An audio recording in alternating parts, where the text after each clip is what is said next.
बिहार में जितना औरत ढकल रहे सन उतना अच्छा लगे।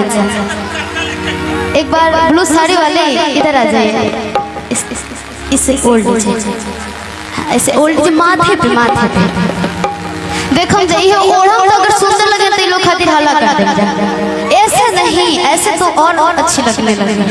ऐसे करके और ऐसे कर लीजिए, ऐसे ऐसे कितना सुंदर चेहरा भैया। अब सुंदर लगा था ना,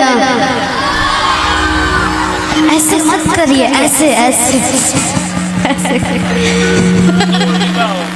लेकिन ये लोग काफी प्यारे हैं और सब लोगों का अपना अपना ड्रेस होता है, लेकिन ये लोग व्यवहार से बहुत अच्छे हैं। सबके साथ इतने अच्छे से परफॉर्म कर रहे हैं।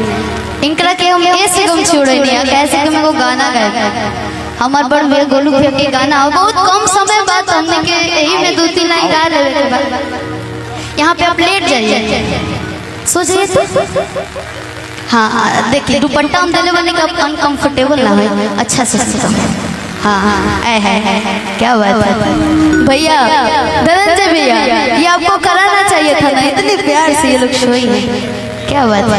एक को मैं तो कहूँगी, एक को आप कैसे एव के लेवल बढ़ाओ भैया। और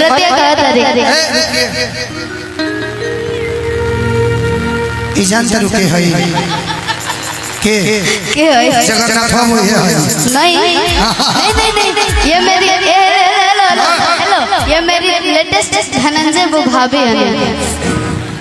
ठीक है बैठो गमछा दौलत तभी हम खाती सुहाग रात ही जाओ खया। अरे वही गाना बजा औरत कहता है नहीं वो कुछ भी बोलेंगे आपको नहीं करना है, ठीक है। हाँ एकदम ठीक बैठो।